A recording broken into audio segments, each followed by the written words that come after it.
C'est Fun Radio, on veut savoir. On veut savoir. Aussi.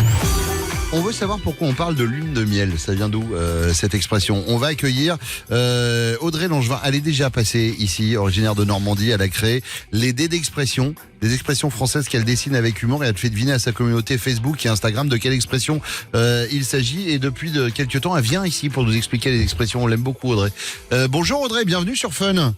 Bonjour Bruno, bonjour tout le monde, comment ça va? Ça va très bien. Ça fait trop plaisir de revenir. Eh ben, c'est un plaisir de t'avoir. Audrey, est-ce que tu es déjà partie en lune de miel?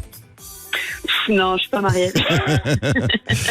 Ça vient d'où cette expression? Alors, on connaît également le nom anglais, honeymoon, mais pourquoi utiliser ce terme pour parler de ce voyage post-mariage en amoureux? Oui, alors d'abord, honeymoon, donc c'est lune de miel, c'est la traduction littérale du terme anglais honeymoon. Et donc la version française de lune de miel et l'expression serait apparue pour la première fois dans la littérature du XVIe siècle, avant d'être couramment employée dès les XVIIIe, XIXe siècle, par là. Ouais. Et donc, le mot honey, ça veut dire miel, littéralement, et c'est un petit nom affectueux que les couples anglo-saxons ont l'habitude de se donner.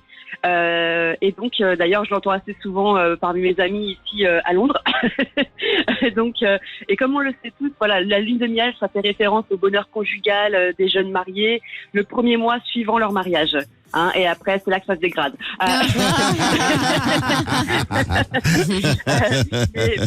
Mais plus généralement, la lune de miel, ça fait aussi référence aux traditions du mariage dans la culture antique. Et par exemple, dans l'Égypte antique, ou la tradition germanique, les jeunes mariés devaient consommer de l'hydromel. C'est une boisson fermentée à base d'eau et de miel. Ouais. Et durant les 28 jours suivant leur union, ils buvaient de l'hydromel pour augmenter leur chance d'avoir un bébé, en fait. Ouais, en fait, c'était une croyance qui disait, enfin, il y a rien qui. Non, bah c'est pas prouvé, non. C'était juste une excuse pour boire un coup, quoi. Ouais, c'était juste une excuse pour être bourré, quoi. Oui, d'ailleurs, les Égyptiens utilisaient aussi les chats empaillés pour augmenter les chances de fertilité et les garder dans la maison. Donc, il y avait d'autres croyances aussi en Égypte. Mais pour revenir au mariage, un autre exemple à Babylone. Donc, il y a plusieurs millénaires de ça. Le père de la mariée offrait de la bière à son gendre tout au long du premier mois du mariage. Ouais. Et quand le gendre, enfin voilà, à chaque fois que le gendre demandait je veux de la bière, ben voilà, le beau-père en donnait, quoi. Et donc cette bière, c'était du mead, une bière conçue à base de miel, d'où l'appellation et l'expression lune de miel qu'on connaît aujourd'hui. Donc je pense que ça a pris aussi son sens là, c'est une autre explication. Et en fait, il y a aussi, je sais pas si vous connaissez, mais autrefois on utilisait le calendrier lunaire qui associait chaque mois à une nouvelle lune. D'ailleurs, sur le calendrier, on voit les lunes aussi actuellement. Ouais, on voit exactement les quartiers de lune, ouais.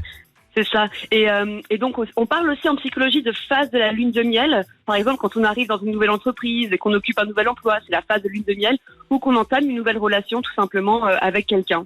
Donc, au début, c'est tout beau tout rose, c'est la lune de miel. Voilà. D'accord. Bon, bah écoute, tout est clair. Audrey, merci beaucoup de nous avoir éclairé de tes lumières ce matin sur Fun. Et belle journée à toi, Audrey. Merci Bruno, ça te va très bien le chapeau. C'est gentil, merci.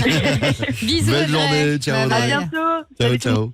C'est vrai que ça se dit beaucoup, en anglais ils disent beaucoup honey. Oui, c'est mignon. Ouais. Nous, c'est ma vie. Ouais, bah lune de ma vie. Ou lune de chat. Ça marche aussi.